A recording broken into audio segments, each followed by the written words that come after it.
আমার প্রিয় ভাইরা, এখন তো আগের মতো নেই। ওই যে 6 টাকা তেল কিনেছেন আপনারা, 6 টাকা,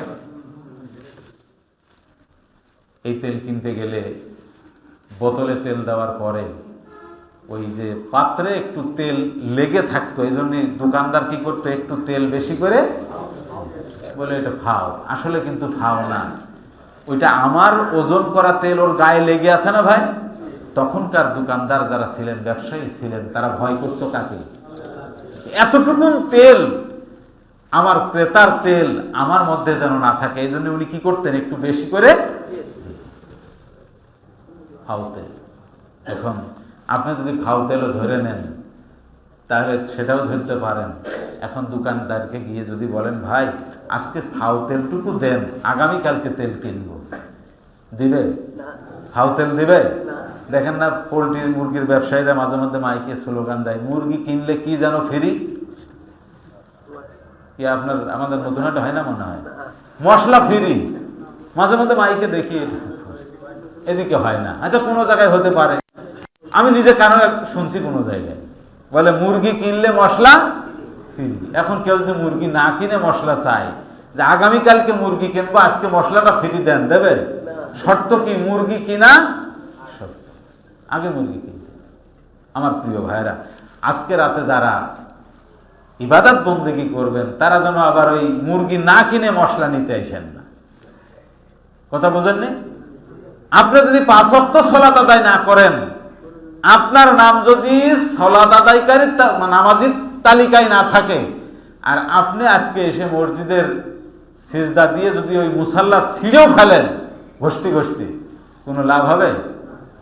ওই মুরগি না কিনলে মশলা যেমন ফ্রি নেই, তেল না কিনলে যেমন ফাও তেলটা ফ্রি হয় না, হোটেলে খেতে বসে সবজি খান, গোশত খান, পরে একটু কি যেন দেয় না, কেন একই জিনিস সালাদ না, আপনি যদি সবজি খান ওই সবজি আবার একটু দেয়, ওইটারে কি বলে, থোড়া থোড়া থোড়া বলে, থোড়া দাও, তার মানে কি এক বাটি হুজুর খেয়েছে আর এবার একটু ফ্রি দাও। এখন এক বাটি যদি আপনি আগে না খান কিনে, থোড়া কি দেবে? সুতরাং যাদের জীবনে আল্লাহর ইবাদত পরিপূর্ণ নেই, আজকের রাতটা হচ্ছে তাদের জন্য। যারা তেল কিনেছে তাদের যেমন ফাও তেল, যারা হোটেলে এক বাটি সবজি খেয়েছে তাদের যেমন থোড়া হবে, কি গোশ খেলে পরে 1 পিস গোশ দিতে পারে, একটু আলু দিতে পারে। এইটার জন্য শর্ত হচ্ছে আগে ক্রয় করা। আপনার আমার জীবনে যদি আল্লাহর দেওয়া জীবন ব্যবস্থার অ্যাপ্লাই থাকে, আমি অ্যাপ্লাই করে থাকি আমার জীবনে, আর সামান্য ত্রুটি বিচ্যুতি কিছু আমার থাকতেই পারে, সেই সামান্য ত্রুটি বিচ্যুতি থেকে নিজেকে মুক্ত করার জন্যে আজকের মতো এরকম রাত আরো আছে, আজকে তার মধ্যে একটা। আমার প্রিয় ভাইরা, এখন এ বাদে আর তেমন কিছু এক্ষেত্রে বলার আমার নেই। আর রসুলের আরেকটা হাদিস আমি বলেই এ বিষয়ে আমি ইতি টানতে চাই। আল্লাহ রসুল সাল্লাল্লাহু আলাইহি ওয়াসাল্লাম বলছেন, হুয়া শাহরুন তুরফাউ ফিহিল আমালু ইলা রাব্বিল আলামিন ফাউহিব্বু আন আমালি ওয়া আনা সাইম। কৃষ্ণনবী বলছেন, মা আয়েশা সিদ্দিকা রাদিয়াল্লাহু তাআলা আনহা থেকে বর্ণিত একটা হাদিস, ওনার একটা হাদিস, তিনি বলছেন যে আল্লাহর নবী যখন শাবান মাস আসতো, প্রথম থেকে 15 দিন পর্যন্ত বলা যায় বিরতিহীনভাবে তিনি রোজা রাখতেন। সুবহানাল্লাহ।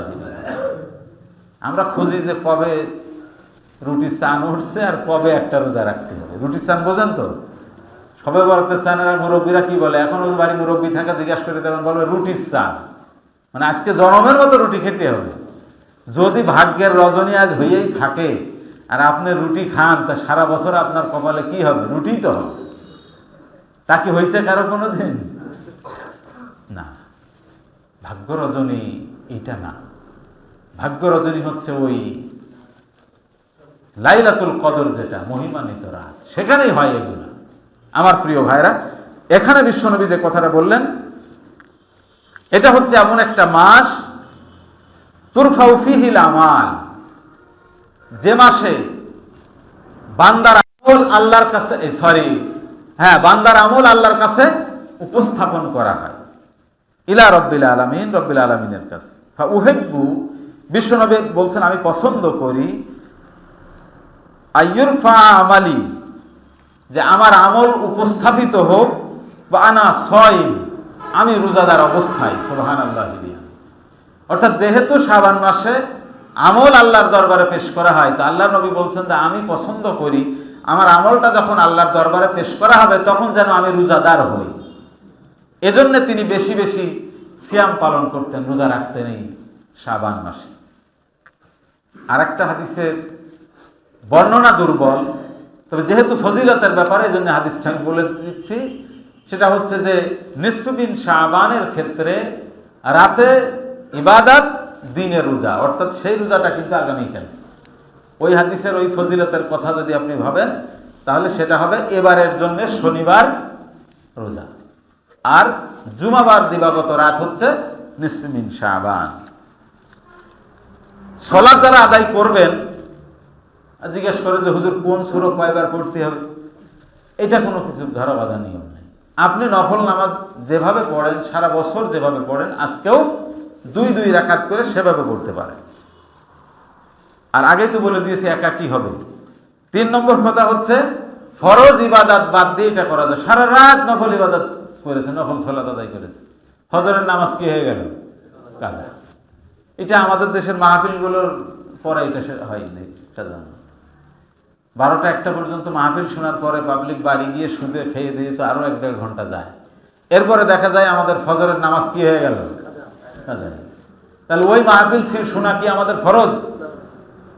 তাহলে একটা নফল কাজ করতে গিয়ে আমরা কি করলাম? ফরজ ছুটে গেল। আজকে রাতে যেন এমনটি না হয়, এটা আপনারা খেয়াল রাখবেন। সর্বশেষ যে কথাটা সেটা হচ্ছে বিদআত পরিত্যাগ করতে হবে। বিদআত। গরু কয়টা জবি হয়েছে আজকে নতুন হাটে? অন্য দিনের তুলনায় বেশি না কম? একটু বেশি হয়েছে। আচ্ছা, যাও, বেশি মানে বড় ইন্ডিয়ান গরু হইলে আরো বেশি ভালো হইতো, আরো বড় হইতো। তো এখন তো মানে সে সুযোগ নেই। যাই হোক, আমি যে বিষয়টা বলতে চাচ্ছি, এই যে রুটি হালুয়া, সেদিন একজন জিজ্ঞাসা করতেছে যে ভাই সবে বরাতের দিন কি তাহলে রুটি খাওয়া যাবে না? তা আমি বললাম কি যে না, তা যদি না যায় তাহলে আমার মতো লোকের তো সমস্যা, কারণ আমার তো 2 বেলা না 3 বেলা খেলে ভালো হয়। ডায়াবেটিসের রোগী যারা, তাদের বেশি রুটি খাওয়ার কথা না বলে, তো তাদের কি হবে? যদি আজকে নিষিদ্ধই হয়ে যায় তাহলে তাদের কি হবে? আজকে হালাল খাবার তো নিষিদ্ধ না। আজকের জন্য যদি কেউ মনে করে যে রুটি প্রস্তুত করতেই হবে, হালুয়া না হলে আজকের দিন পার হবে না, এটা আমরা নিষেধ করেছি, এটা করা যাবে না।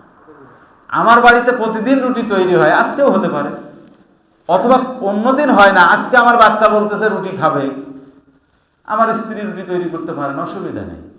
কিন্তু ওই যে সবে বরাতের রুটি চান, সবে বরাত আজকে রুটি হালুয়া গোশত, এই টেন্ডেন্সিটা আমাদেরকে দূর করতে হবে, এইটা না।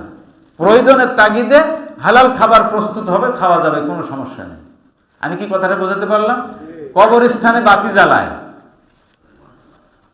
তারপরে আগরবাতি বা এমনি মোমবাতি জ্বালানোর অভ্যেস কিছু মানুষজনের আছে। আমি আশা করি আমার কোনো মুসল্লি ভাইয়ের মধ্যে যেন এই জাতীয় কোনো কর্মকাণ্ড না হয়। এজন্য আমরা চেষ্টা করব যে শরীয়তের গণ্ডির বাইরে যে আমরা কোনো কাজ করব না।